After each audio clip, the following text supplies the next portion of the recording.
So welcome again to this impact-driven RPA webinar on driving automation with business impact metrics. And I am Justus Tirronen from Sisua Digital, and along with me, I have here my colleague Aleksi Hentunen, and then Markus Kujala from UiPath, our technology partner. Can you hear me now? Yep. Some network connection issues apparently. Yep. Yeah. So I was just saying hi and really glad to be here, seeing our partners, showcase their skill set around UiPath. So I'm going to be less presenting today, more observing, maybe asking questions about the customer cases specifically, because it's very interesting to see what you guys have done, and I'm going to be interested to hear that. So thanks for having me. Yeah, glad to have you. And also we have a special guest here starting the webinar from our customer side, customer representative, Nora.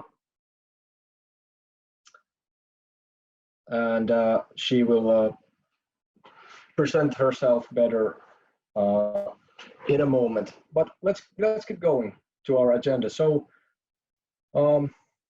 first of all, we're going to take a short look at the state of RPA and intelligent automation at the moment, like in terms of where we are, what are the big trends at the moment regarding RPA and intelligent automation? What's the concept of building impact metrics, and why it is important as a concept? After that, let's take a look at some case examples from our own customer projects. Of some cases where we think, or what we think demonstrate pretty well the benefits of RPA and how different kinds of impact metrics can be built around RPA use cases.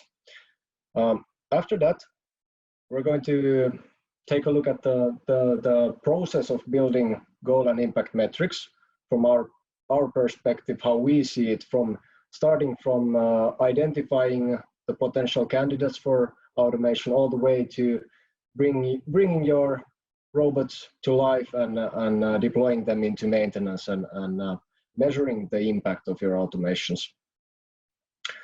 After that, let's have a couple of words about bottom-up automation, and especially UiPath's Automation Hub as a tool for crowdsourcing automation ideas.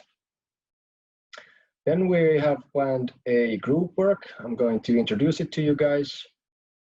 And after that, we're going to have a Q&A session. So regarding the Q&A, please feel free to ask any questions that you might have during the session. There's a Q&A button in the bottom of the window. So whenever you have something to ask, feel free to do so. And we're doing our best to answer them either during the session or in the Q&A section in the end.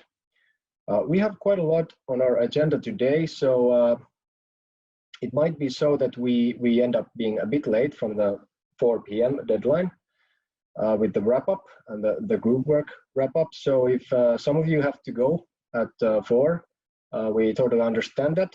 But for those who still have time to stay with us and have interest to the group work results, we are glad to go through the group work results with you guys after that. But let's arrange it so that we can have time at least for the Q&A session before 4 p.m. And just a heads up for you guys, we're going to record this session for marketing purposes. All right, let's get on to it. So as we see it, there are currently 4 big transitions at the moment that are emerging in the field of RPA. First and foremost, there is the shift from FTE-based to impact-driven automation. And what I mean by that is that companies and organizations are increasingly broadening their points of view when it comes to the benefits of RPA. And we're going to discuss it a lot during this webinar. The second big trend is the rise of bottom-up automation. And traditionally, organizations, when they start to scale their RPA projects, they have this kind of centers of excellence to drive their automations. But now recently, there's been a rise of these so-called citizen developer programs that aim to democratize RPA development for all employees, and these are becoming more and more common in the future. It's a big trend. The third trend is the shift from task automation to process automation, and traditionally I've been referring to RPA half seriously as robotic task automation sometimes, because when you think about it, it's actually about kind of picking those sub processes or tasks from here and there around end-to-end processes, and starting to kind of build process-wide automation from there. But today, the RPA tools enable better and better the kind of end-to-end automation and human and robot interaction. And this is a very kind of good trend towards the end-to-end process optimization, so to say. Last but not least, we're seeing a shift from rule-based to more intelligent automation. So in the beginning, when organizations start with RPA, it's quite good to start with the most rule-based and the easiest tasks. But now, as the market has grown bigger and more mature, the organizations have been moving into a more challenging tasks and automating sub-processes that would require like machine learning models or human judgment. But today we're talking about the first two trends especially. So what is impact-driven automation, and why is it important? Well, traditionally organizations, when they start to build their RPA organizations and projects and start to evaluate the potential of candidates for automation and prioritize their pipeline, they usually kind of go for the low-hanging fruits and the ones with biggest FTE savings. And this is totally understandable and normal, because that is after all, that's the most like concrete metric that you could have there. And in the early phases of your project, it's pretty common that you don't have any kind of processes or frameworks to think about it any other way. But there's a limitation in that point of view. So if you just only think about FTE savings, you're at the same time neglecting a variety of other benefits that RPA can provide to your organization. It is not only a cost-saving tool, but it is much more. That it can enable, it can affect your process speeds, your lead times, your customer, employee experience, etc. So what we suggest is that organizations should actually, instead of the FTE, they should focus on outcome and value of every single automation that they do, to different perspectives that they deem significant to their own business. And that's where the impactful difference comes from. Well, this is easier said than done in many cases, because we have a natural tendency towards driving our thinking to the FTE discussion. So let me showcase this to you through a short story. So let's say I'm a significant multinational service provider, and my goal is to prove the applicability and value of RPA to my business, starting with order management. So in many cases, what I end up saying is that, okay, our team is encumbered by manual order validation, very tedious tasks, and we have developed a punch list of our most frequent manual processes that take up the biggest kind of chunks of headcount. And we need to get direct cost savings, period. And because kind of the pressures of business drive us towards this FTE saving and cost saving kind of point of view. But that is, again, that is the kind of obvious thing under which we should be able to see, because the real benefits lie behind those words. So in this case, for example, we have a specific auto order rate, we have specific stock levels, we have a certain process lead time. And if I can get some effect to those aspects, those priorities, I would be very happy. But I'm not just able to look beyond the obvious in a way, but that is where the impactful difference is made. And our job as Sisua Digital is to help our customers to bring the underlying value perspectives into light.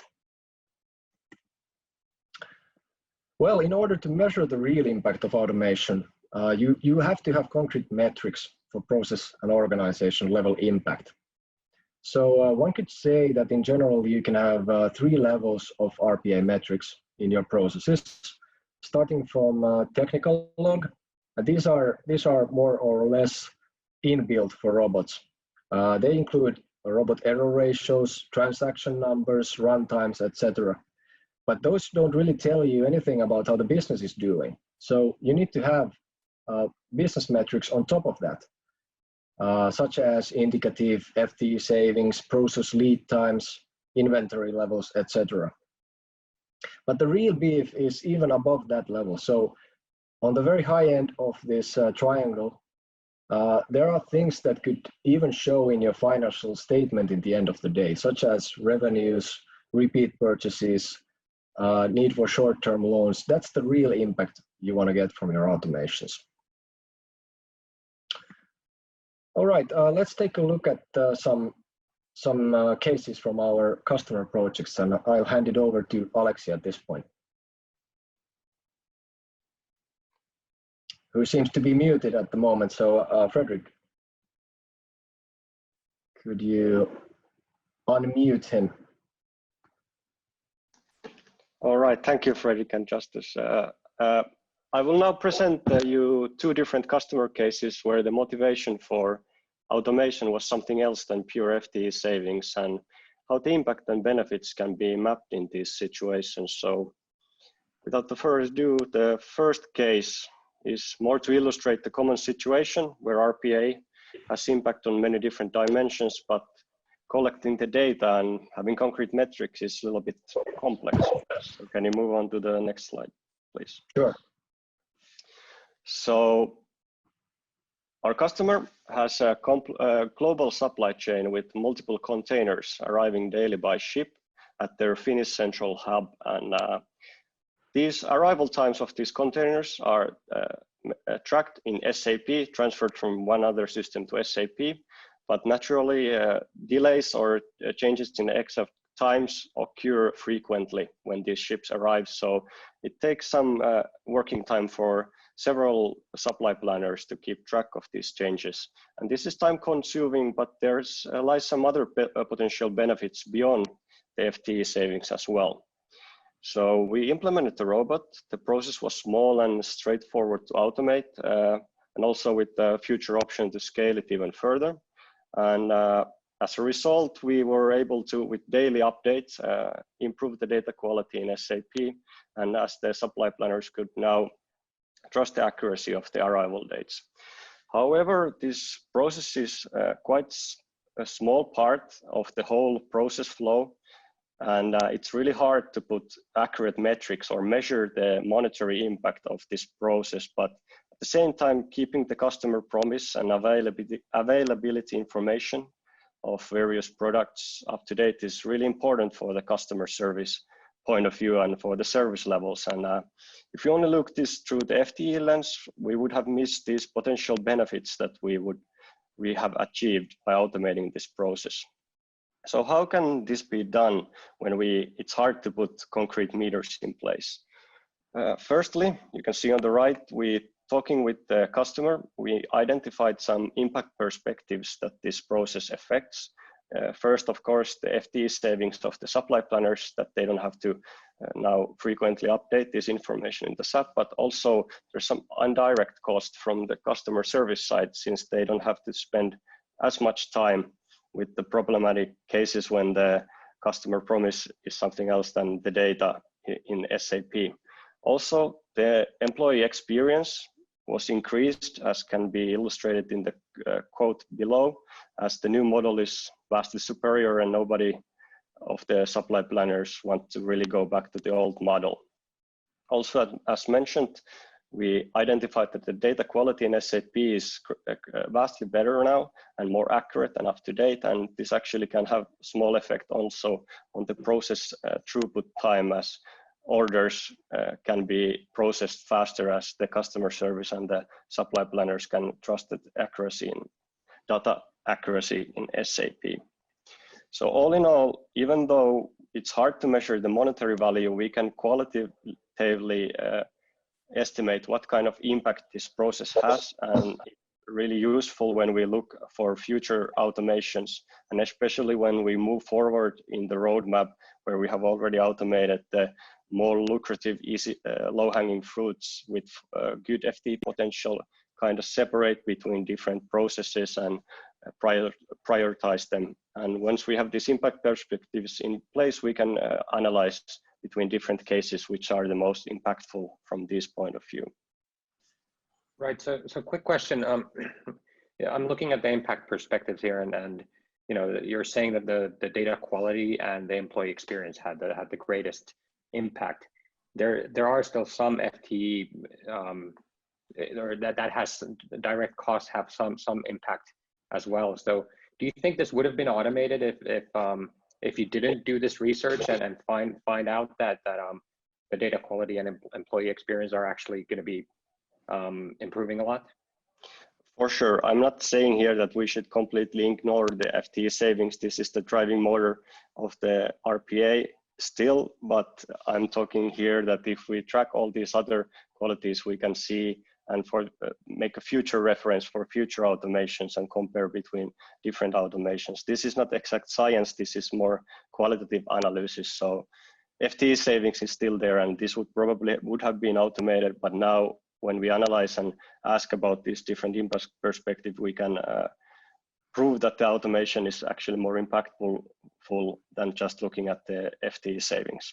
Yeah, and I think this is still a kind of a scientific approach. At least you're looking at other savings areas as well. So I think a process like this might actually be missed completely, even you know, if the FTE savings were even lower, but there were higher impact potentials in the other areas. So that's why I kind of asked the question. But so okay, so for this specific one, they would have done it anyways, you think? Yeah, exactly. Yeah.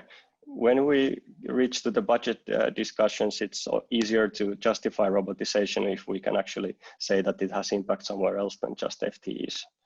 Sometimes that is the question raised also. Sure. But we can now move on to the second case. As mentioned, we have a special guest here to give the customer perspective on this case, but first I would like to present it to you. So this second case is a little bit more rarer in a sense that we, in the planning phase, we were also already able to identify the metrics we wanted to choose and find out the data.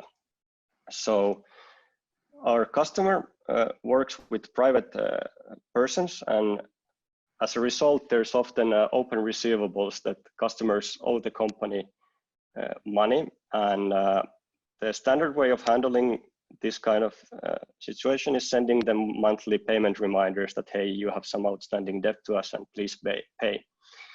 But our customer service wanted to introduce a new service, namely SMS reminders that are due to be sent before these postal reminders, and kind of notify the customer, hey, do you know you have this kind of debt to us, and if you pay now, you avoid the postal reminder that has some cost attached to you. And of course, for our customer, there was some cost and work time tied to that process as well.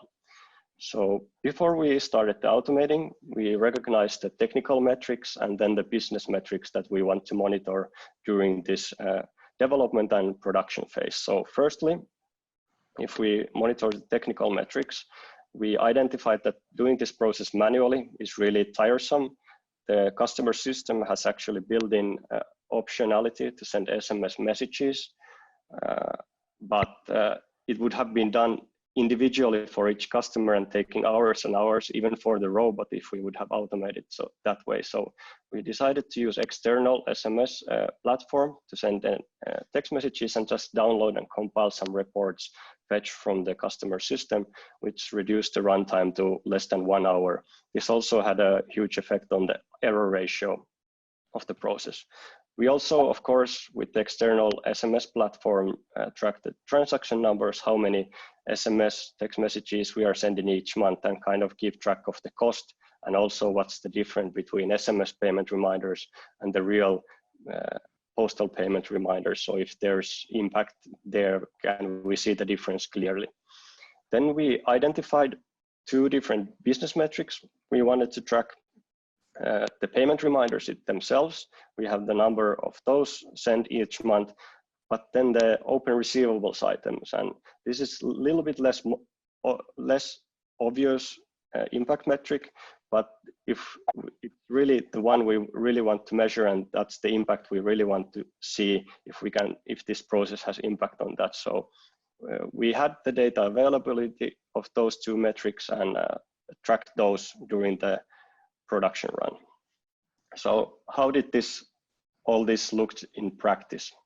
We started the process in April, and on the left-hand side chart, you can see that the first Q1 months, and after the April, the quantity of the postal reminders, this is the quantity of those sent, decreases rapidly.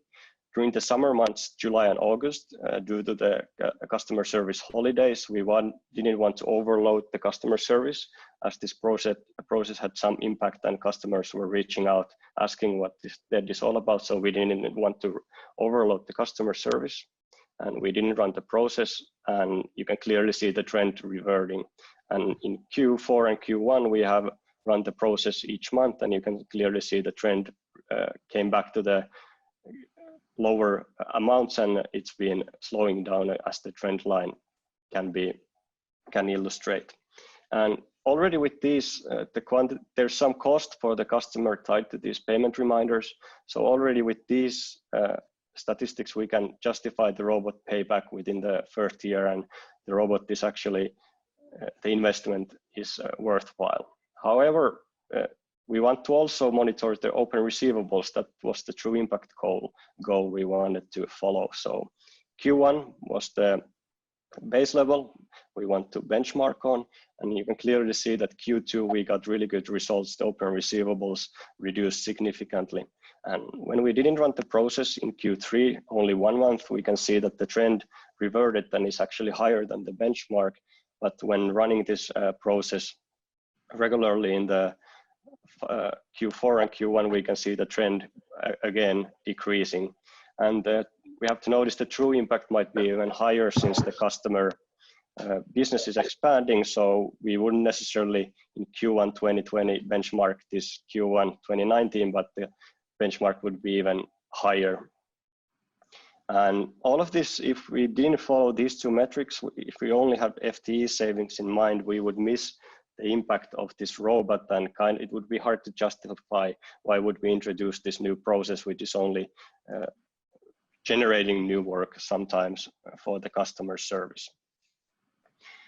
But as I mentioned, we have a special guest here, Nora, from our customer side of customer point of view, answering some questions. So welcome, Nora. You can give us a short introduction and then maybe start with telling about the production launch in April. We had some issues there, and the impact was actually quite higher than we anticipated. Yeah, thank you, Aleksi, and hello everyone. My name is Noora Hirvelä, and I'm customer representative in this case. And as Aleksi said before, this was a whole new process for us, and it was very simple and easy process to implement in. And we were able to get this process in place very quickly. And of course, our company and especially our financial department has been very happy with this process. And the first launch last year, we had some problems with that. Our customers are private persons, and sending this kind of SMS message is, of course, a very effective way to send payment reminders. So we got a lot of emails, a lot of phone calls from our customers after the first sending, and it caused quite a lot of confusion in our customers also, because this was a whole new contact from us.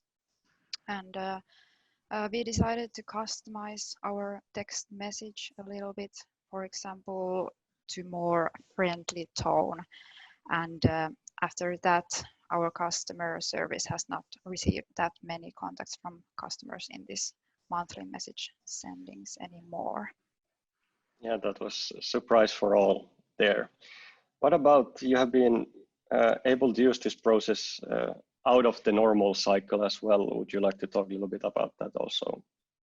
Yeah, we have been using this process in other purposes too.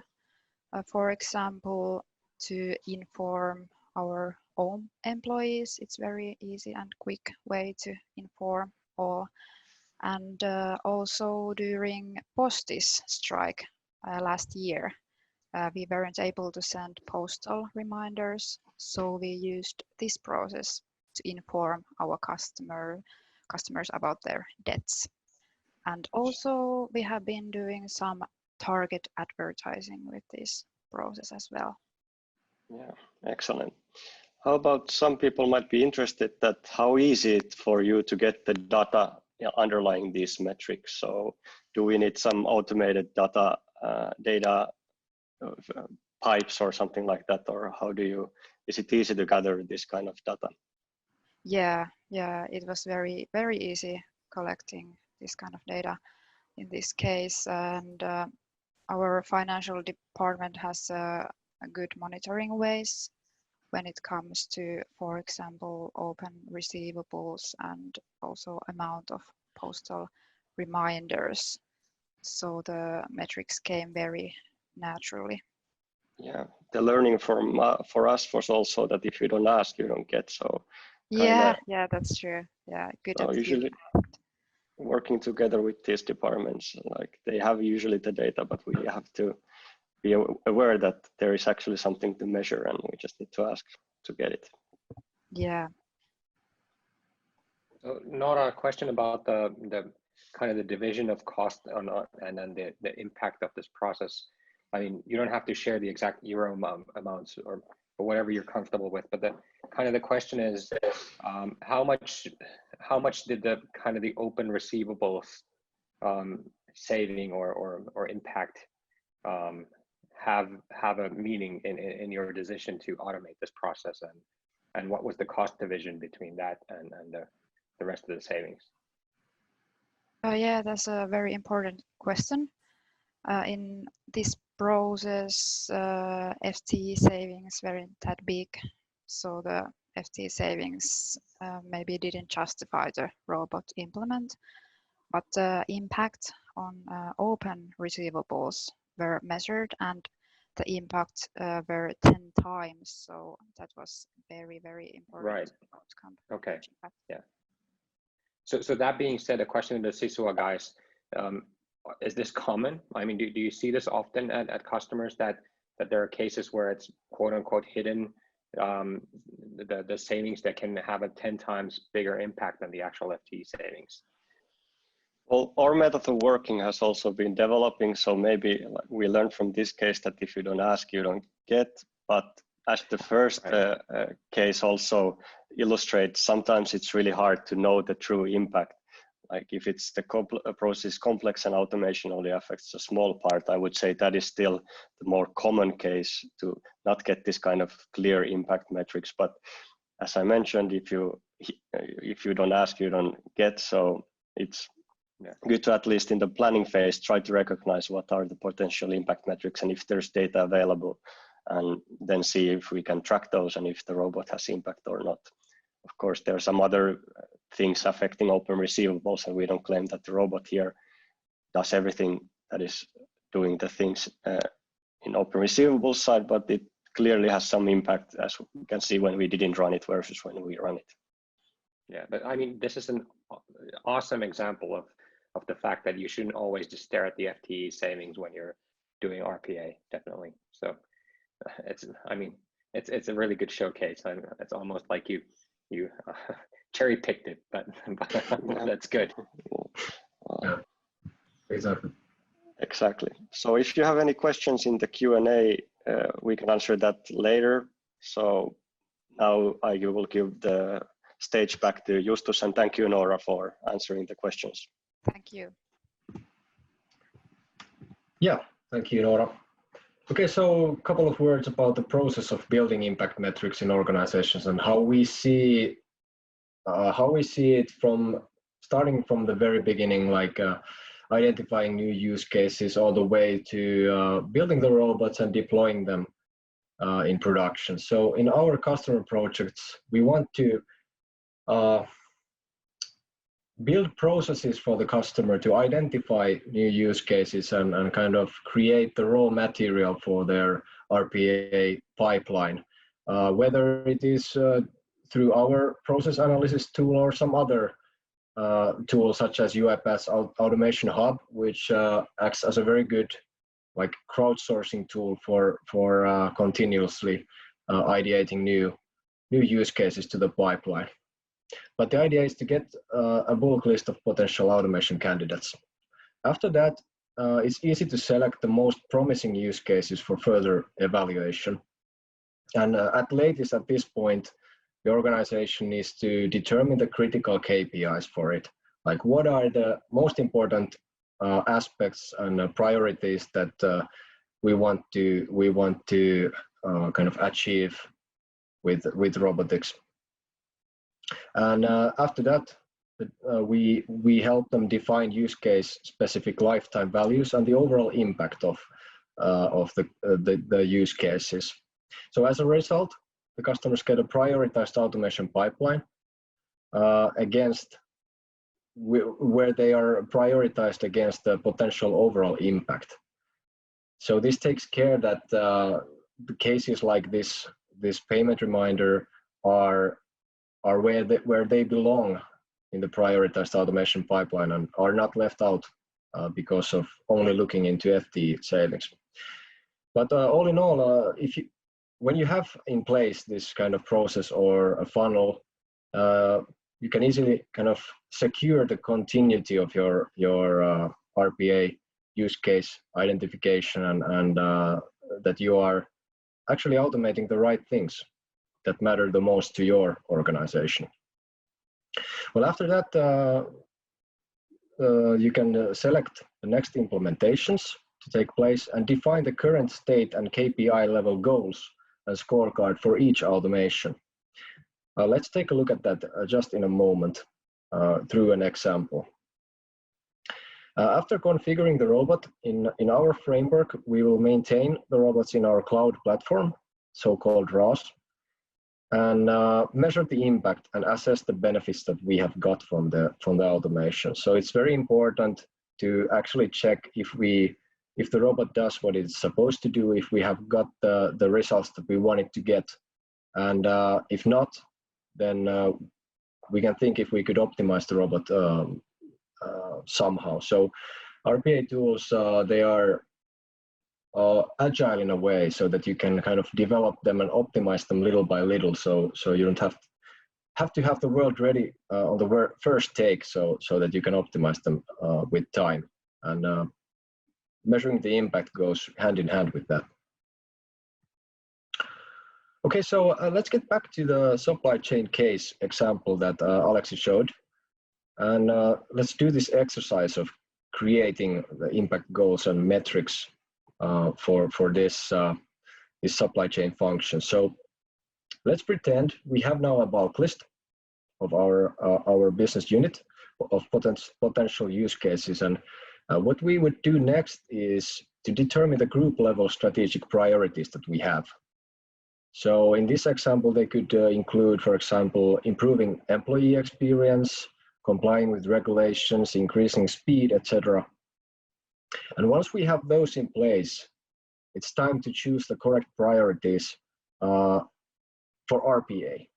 And think about how can RPA impact my business processes? What are the most important aspects to which I want to have effect with RPA automation? In this case, we could, for example, highlight the following.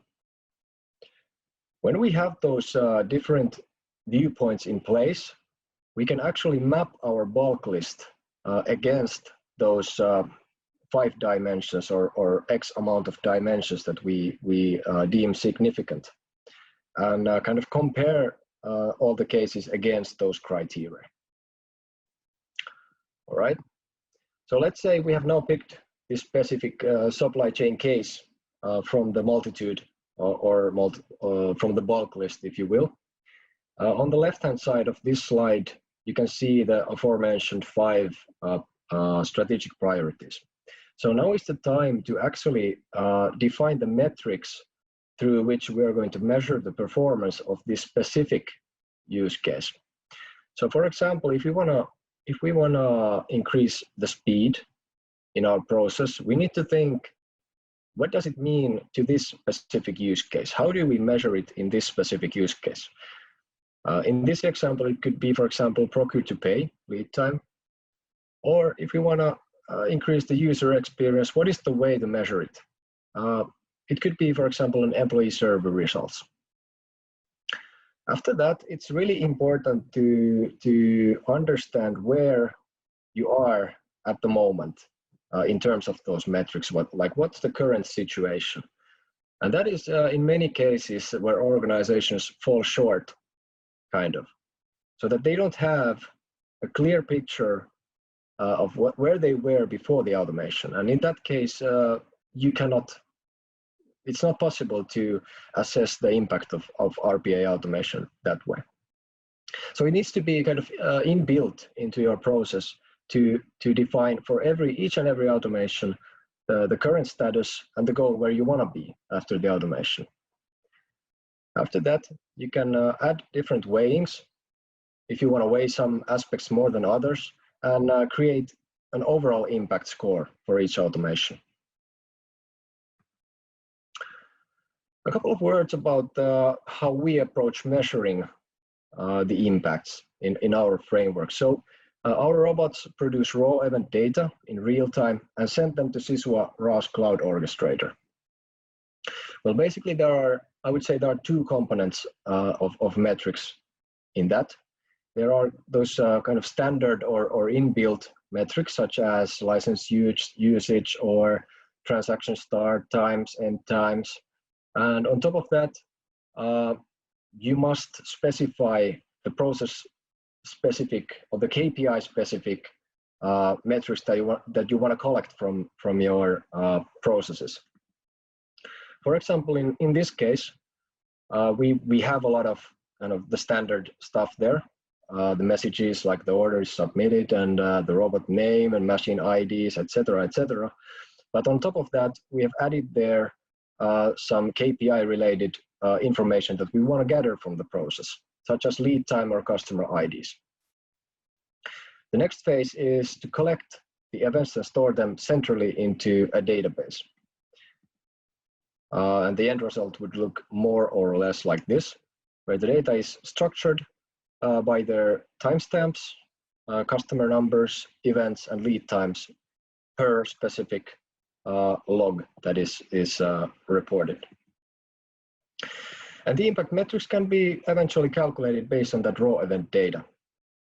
And we use business intelligence tools and custom database queries to visualize and track the impact metrics. And now referring to the 3 levels of metrics that I discussed earlier, you need to have the kind of basic technical log stuff to be able to maintain our robots and secure that they are performing as they should be, like the transaction numbers and error rates and the robot hit rates, etc. But on top of that, you can visualize the actual impacts related to the KPIs that you have defined, such as lead times or productivity or things like that. And you can do different kinds of visualizations based on those. All right, couple of words about the bottom-up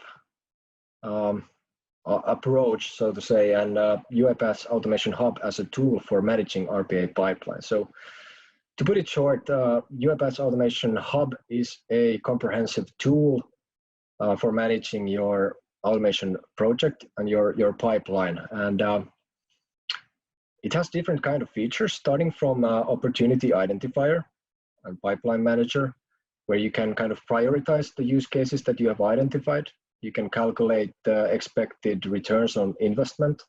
You can save documents there. You can store components in the platform. You can have discussions around your automations and measure their performance.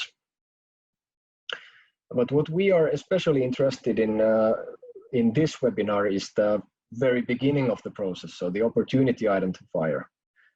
So basically, whoever has access to organization's Automation Hub tenant has the opportunity to identify potential use cases for his or her daily job, like things that are manual and laborsome and would be nice to have automated. It's a collaborative way to kind of crowdsource the use case identification. Then there's the pipeline manager. So when the kind of bulk list starts to add up, you can easily manage the pipeline, how it seems like. What are the best cases? What seem to be the most ideal use cases for RPA? And the RPA manager can now take further in the process the most prominent use cases. Okay, soon I will let you try it out yourselves, but first I will run quickly through typing in one idea to the system to show you the idea of it. I will reshare my screen first so that you can see this. Okay. So I'm now on the front page of Automation Hub, and I will now press the Submit Idea button from the top corner. So I have an option to put in an employee-driven or COE-driven idea for automation. I will go with this employee-driven idea. Otherwise, it will kind of skip this first phase, which is not the purpose of this exercise. So we'll press that button and click Let's Get Started. So first of all, the system asks me to provide a short description of the task that I'm aiming to propose for automation. So let's say that I have gathering market information from different sources, such as competitors, etc., something like this. And what is the name of the task process? So this is a short and easily identifiable name. Just to put it shortly, it's like market data import, something like that. Then you're asked to define the automation area of it. And these are configurable, so you can kind of make it according to your organization structure. But let's say that in this case, the task is related to sales and marketing. And the category is understanding markets, customers, and capabilities. And the subcategory is performing customer and market intelligence analysis. Okay, so now we see a slide bar here with options ranging from very creative to very rule-based. So we need to assess how rule-based the task is. And there's an option to add comments if I want to, but I don't feel like writing any. At this point, I say that this is a mix between rules and creativity. The next question, how digital the data is. At the same slide bar, I would say that we have no paper there, so it's very much digital. How would I describe the structure of the data? I think it must be pretty much structured. Am I aware of any expected changes to the way performing the process? No, not really. And now I have an opportunity to attach any documentation that I have ready for the task to help the RPA manager to actually take this further in the process, to make it more ready kind of to automation. But I say now that there is no documentation. And now I have the chance to indicate the email address of the process owner. Let's say that I don't know it. And now there's this review page, so I can recheck that everything's correct. And if it is, I can just submit it to the system. So this was a success, and it seems to be a rather promising case. The ideation score is 72. It's 80% suitable, but not so ready at the moment. Okay, so that was it basically. The first steps of creating a new idea into the system. I will stop sharing at this point and reshare my presentation. Okay, so now would be your time to act on your automation idea. So you'll get to try out the Automation Hub tenant and begin on the journey of turning your idea into impactful automated process. So for those of you who are interested, I'm asking you to log into Automation Hub at the following URL and use the Microsoft authentication method. The credentials are the following: webinar.attendee@sysodigital.com and the password webinar 2020. And yeah, as said, use the Microsoft authentication method and it should go fine. And just follow my example. From the right-hand upper corner, select to submit idea, an employee-driven idea, and complete the 9 quick steps answering the questions. And you'll immediately get an automation score of your idea. So any idea that you would like to have automated, just type it in there, and let's see what kind of scores you get from there. You may start. All right, just to maximize our efficiency here, I think we can start going through the Q&A stuff meanwhile here, while the interested ones are doing the group work here. So do we have any questions here at this point? Just a note to all the attendees: if you want to post questions, there's a Q&A section in the lower bar of the Zoom software, and you can go in there and post questions to the panelists, and we'll discuss.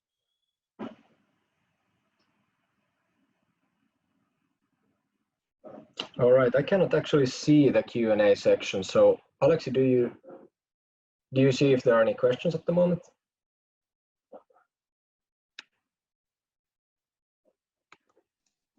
Yes, I have a couple of questions here. Firstly, let's start with the Automation Hub since it's fresh in our minds. So how much does that cost, and is there a limitation on the amount of licenses? Can I choose how many, or how the license structure work?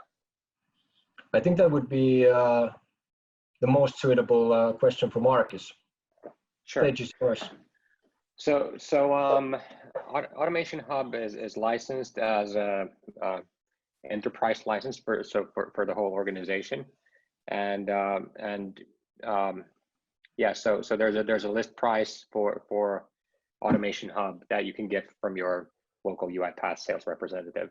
It actually, and that's a really interesting question in a sense, because the Automation Hub comes as a bundle together with a software called Task Capture that we didn't really cover today.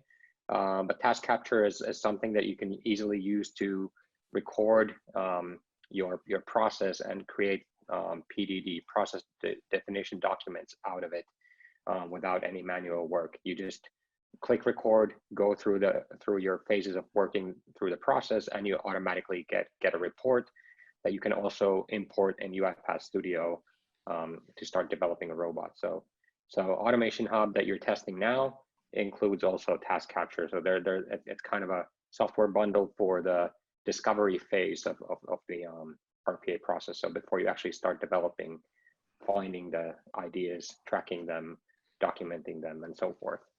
But yeah, if you want detailed prices, please contact your local UiPath sales rep. All right, thank you for the answer. I will continue with Markus. Do I need an orchestrator to run Automation Hub? Oh, that's a good question. No, you don't. So Automation Hub runs basically currently it runs in the cloud, so it's a web page that you can log into. We're also working on an on-premise version that's going to be available soon. But the interesting thing about Automation Hub is this same problematic exists for all RPA vendors, not just UiPath. How do I track the automation ideas before I start developing them? And so you don't need actually any of the other UiPath software to run Automation Hub. You could have some other vendors' RPA software, and you could still use Automation Hub for this specific use case and solution. And as far as I know, there isn't a similar product in the market at all. So regardless of the RPA vendor that you're currently using, you can use Automation Hub. All right, thank you for the answer. What about then, Justus, do I need to be a RAS or Robot as a Service customer to do this impact analysis, or how do we serve this? Yeah, no, definitely not. It's just an option, and of course it's the preferred option in a way to have it orchestrated. But of course there's opportunities to do this kind of custom logging and visualizations without the RAS service or the orchestrator. So it's kind of has to be done case by case. All right. And that is a service we offer. So if you have questions, keep them coming up. How does it look? Should we look in the group work results? Yeah, let's see if we have any new cases there. I will look at the pipeline there. By the way, while you're looking that up, I have to say this is a very interesting experiment doing group work over a webinar. It's these times are they're creating new ways of working, and this is definitely one of them. So let's see how it works. But very interesting to see. Let's see. I can actually start sharing again this Automation Hub tenant here. Let's see if we have got something already. All right, so yeah, it seems we have 6 cases here. Let me just hide some columns here to make it more clear here. Collaborations, mission score. Okay, so all right, so here's the list, the current list sorted by idea score. It seems that we have quite a good case there. Invoice processing, where everything seems to be in digital and structured format. And then while Justus is showing this, if somebody missed the link, it's in the chat window. So if you still want to go in and do the group work, you can, and it's quite straightforward. Just click in and try it. The point isn't necessarily to have perfect data. Just try it out to see what it's like. Sorry for interrupting. Yeah, but that was a very good point. That was a very good point, because I don't know if I showed it long enough at all, the slides. So maybe the majority of people missed it even. So good point. but it seems that there are rather good cases here. So based on this, what the RPA manager in the organization would now do is to actually check the best ones or take the best ones out of there and start further assessing the cases to do the kind of return on investment analysis and how complex the task is to automate and what kind of manual labor is attached to it, etc. and etc. And as Marcus said, there's also the task capture tool to capture the process flow into the PDD documentation. So yeah.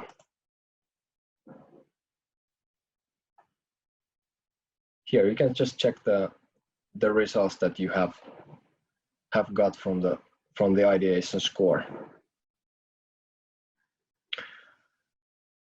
All right.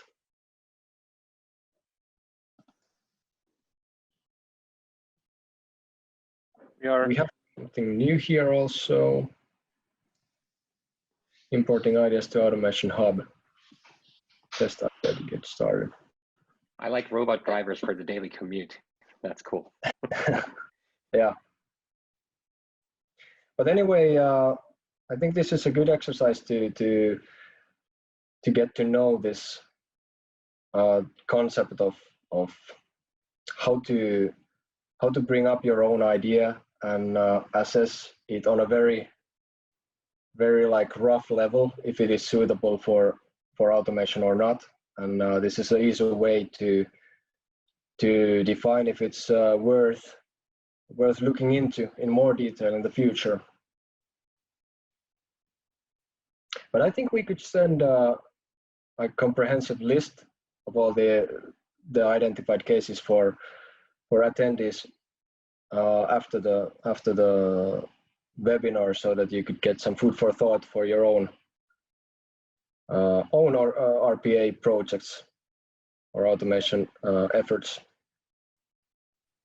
Indeed, and another thing we'll be sharing afterwards is the recording of this presentation.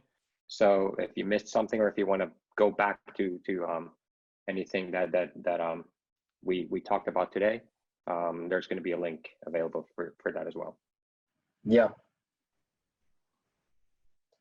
So Marcus, if I want to do the assessment for market data import, how would I actually do it now? If we go one step further with the process, is it from here? So you can go to automation pipeline to look at all the automations. Yeah.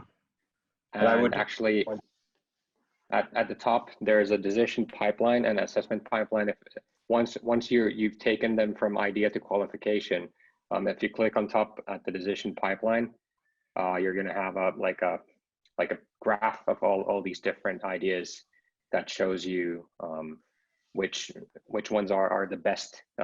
Click on the decision pipeline. I'm not sure if it's very good because you only have one in this stage, but this graph is really nice because it will put all the ideas that you have into kind of a context of which ones have the highest potential. So which ones are kind of the low-hanging fruits from the implementation perspective being easy, and then from the impact perspective being ones with high impact.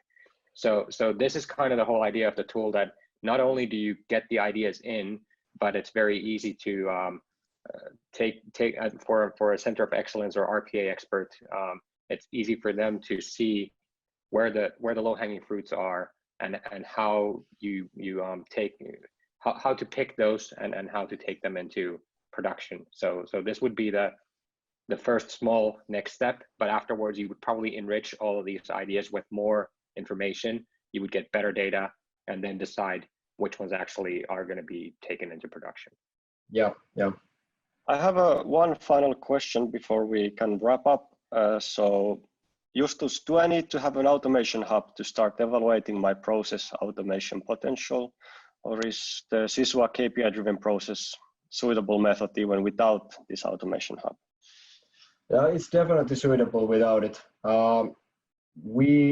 we have, as discussed, we have our own tool for it, and where we take, like, without taking anything away from Automation Hub, but we have some kind of inbuilt features in our tool for actually defining the KPIs and the overall impact and the overall lifetime value for each case in the tool.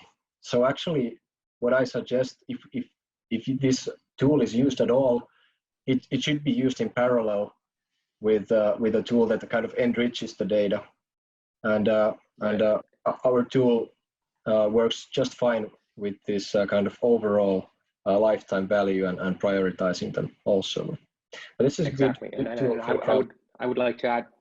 I just like to add that, you know, if you need this kind of analysis, just contact the SISWA guys. They have the tools and the knowledge to do this. I mean, Automation Hub is just one tool that we offer out of the whole UiPath kind of hyper automation portfolio that has a lot of options, and it's not at all necessary to use every one of the tools in your RPA project. But if this looks like it's of value, on the other hand, you know, we can organize a separate session and go deeper into how you take it from the idea to the actual production robot, and how you measure which ones are more important than the others. So yeah, so it's not about the tool. It's about the right folks. One last question before we wrap up. Is this automation tool web-based, and is our method and tools web-based, or? Our tools, yeah, our tool at the moment is actually Excel-based, and this is web-based tool, this Automation Hub. So I don't need to install any clients? No, there's no need. That's correct. All right. All right.